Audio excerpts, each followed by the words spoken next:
कोई परेशान करे तो माँ बाप दुखी होते हैं, रक्षा के लिए जो कुछ संभव होता करते हैं। उसी प्रकार से भगवान जो कुछ संभव होता करते हैं। तो पहले तो अवतारों को भेजते हैं, संत को भेजते हैं, ग्रंथों का आश्रय लेते हैं, उनसे कोई सुधार जाए तो ठीक, नहीं तो उस स्वयं ही आ जाए। ठीक वैसा जैसे राष्ट्रपति शासन लग जाता है। पश्चिम बंगाल के लिए बार बार कहा जाता है राष्ट्रपति शासन लगा था, कश्मीर में राष्ट्रपति शासन लगा ही रहता था। इन दिनों परिस्थितियां थोड़ी सी अनुकूल हुई तो राष्ट्रपति शासन हटा लिया गया। जहां ज्यादा विघ्न उत्पन्न होंगे वहां राष्ट्रपति शासन लगा दिया जाता है। केंद्र सरकार सारी व्यवस्था अपने हाथ में ले लेती है। ऐसे ही धरती पर जब ज्यादा उत्पात होने लगता है, पूरा संतुलन असंतुलित होने लगता है, वो परमात्मा की धरती रोने लगती है, गाय रोने लगती है, तब परमात्मा सारी व्यवस्था अपने हाथ में ले लेते हैं और स्वयं अवतरित होते हैं। यह उद्देश्य है अवतार का। यह परमात्मा कितने अवतार? तो बोले वैसे तो 23 अवतार हुए हैं, परंतु प्रमुख अवतार 10 हुए हैं। आद्यो मत्स्यावतारस्तु प्रस्थौ शीलबीजतस्तरौ विनिर्मितेरिव प्रामाण्यं बोधिता सकला जना।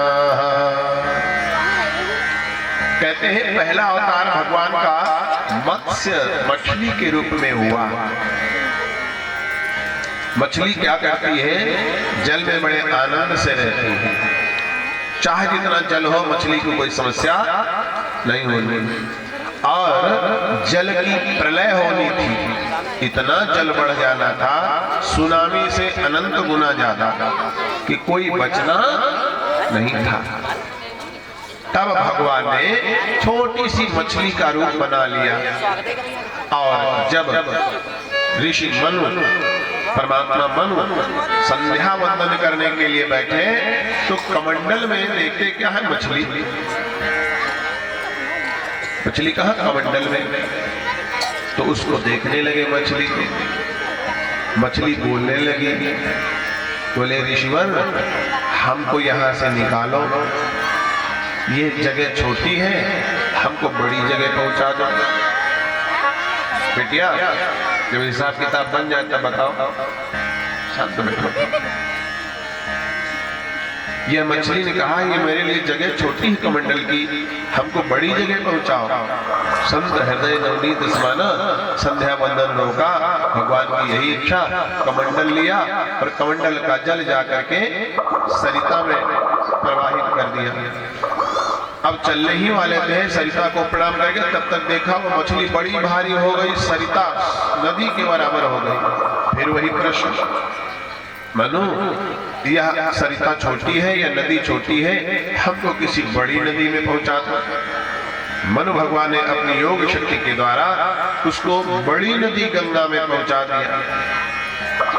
वहां से चलने ही वाले थे तब तक फिर मछली गंगा के बड़े आकार की हो गई और कहने लगी हमको ये जगह छोटी पड़ रही है, हमको सागर में पहुंचा। मनु भगवान ने योग शक्ति के द्वारा उस मछली को सागर में पहुंचा दिया। चलने ही वाले थे कि वो मछली सागर में विशाल सैकड़ों किलोमीटर की हो गई। तब उनको याद आया कि जिनका ध्यान कर रहे थे वही तो कमंडल में आए थे मछली के रूप में, और स्तुति करी और कहा प्रभु मैं आपको जान गया हूँ, आपकी कृपा से बोध हो गया है, ये बताओ मेरे लिए क्या आदेश है। तो मछली के रूप में नारायण भगवान ने कहा कि अभी जल की प्रलय होने वाली है, सर्वत्र जल ही जल होगा, कोई प्राणी बचेगा नहीं, कोई जीव जंतु नहीं बचेंगे, कोई फसलें नहीं बचेंगे। तो क्या करो? एक बड़ी नाव में सातों ऋषियों को बैठाओ, वेदों को बैठा लो और महत्वपूर्ण चीजों को रख लो और नाव को हमारी पूंछ में बांध देना। और ऐसा ही किया गया। जब जल प्रलय हुई तो जैसे जैसे जल बढ़ता गया मछली और ऊपर नाव को ले जाकर के हिमालय की पर्वत श्रृंखलाओं में जाकर के उसको फंसा दिया। जल प्रलय संपन्न हो गई। जैसे जैसे धीरे धीरे धीरे धीरे पानी उतरता गया, वैसे वैसे नाव नीचे आती चली गई।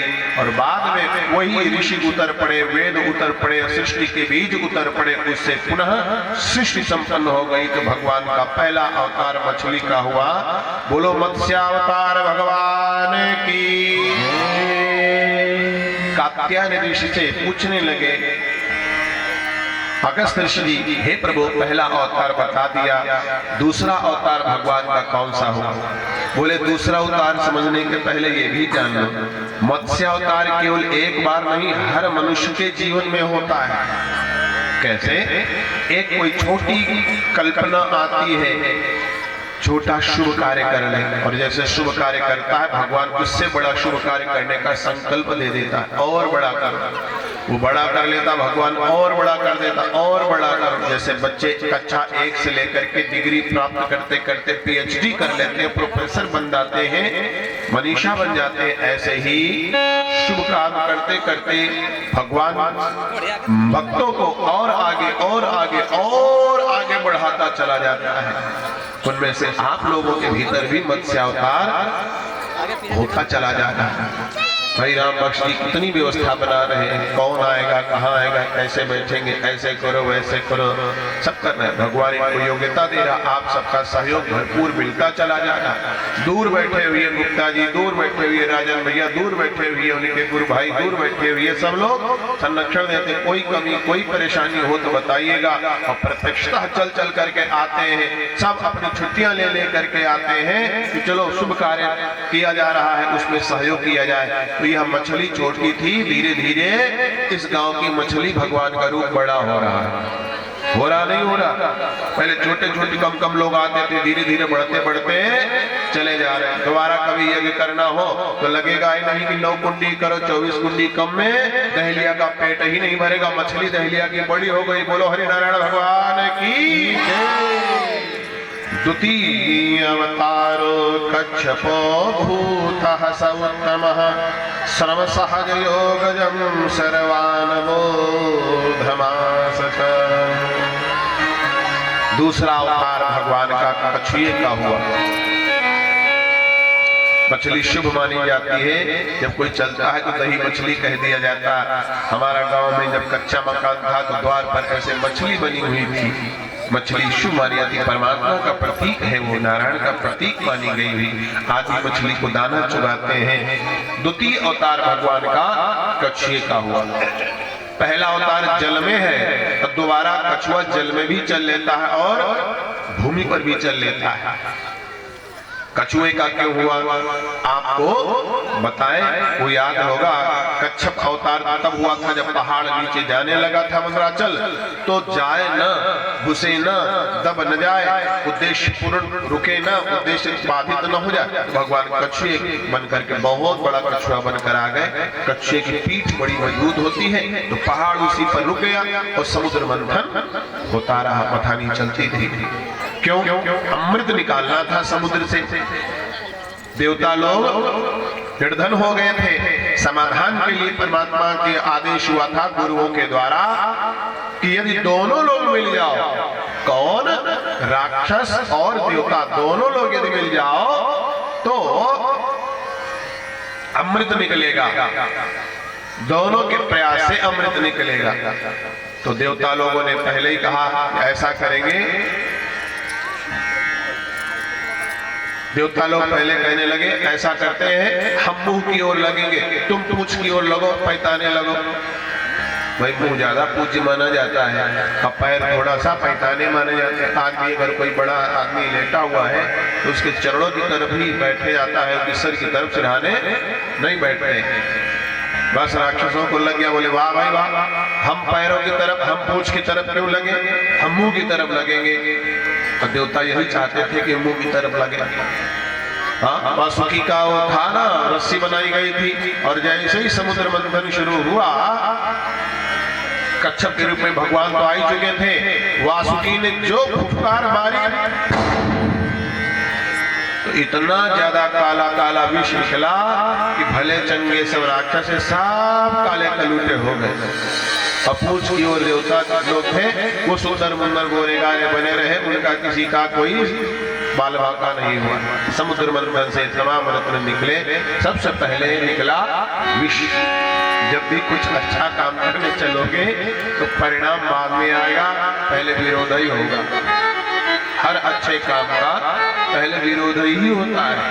जैसे विरोध होना शुरू हो जाए, समझ लो भगवान अब परीक्षा हमारी ले रहे हैं। विष निकला, विष इतना भयंकर था, इतना विष इतना भयंकर, इतना ताकतवर कि सब नष्ट होने लगा, जीव जंतु सब मरने लगे, ज्वालाएं निकलने लगी, हाहाकार मच गया, सब भागे, सब देवी देवता जो मंथन कर रहे थे वे लोग भी भागे, एक देवता नहीं भागा, देवाधिदेव महादेव नहीं भागे, सब दौड़े। हे प्रभु, हे नारायण, हे प्रभु, हे जगदीश्वर, हे शशिधर, प्रभु बचा लो, हे शंभो बचा लो, हे प्रभु बचा लो। क्या हो गया? अरे हम लोग अच्छा काम कर रहे थे, भला भला अमृत निकलना था, अमृत तो निकला नहीं, विष निकल आया। भोले बाबा ने जगदम्बा पार्वती माँ की ओर देखा और देखने के बाद माँ ने भी सहमति प्रदान करी। बेलपत्र इत्यादि को हाथ में आश्रय दे करके सहयोग से भोले बाबा ने उसको पूरा विष ले लिया, हलाहल विष लेकर के कंठ में धारण किया और नीलकंठ कहलाए। बोलो नीलकंठ भगवान की जय। शिव भोले हितकारी, लाज राखो हमारी, शिव भोले हितकारी, लाज राखो हमारी, लाज राखो हमारी, लाज राखो हमारी, लाज राखो हमारी, लाज राखो हमारी, शिव भोले हितकारी, लाज राखो हमारी, शिव भोले हितकारी, लाज राखो हमारी। ताली बजाते हुए हर हर महादेव।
नजरा तो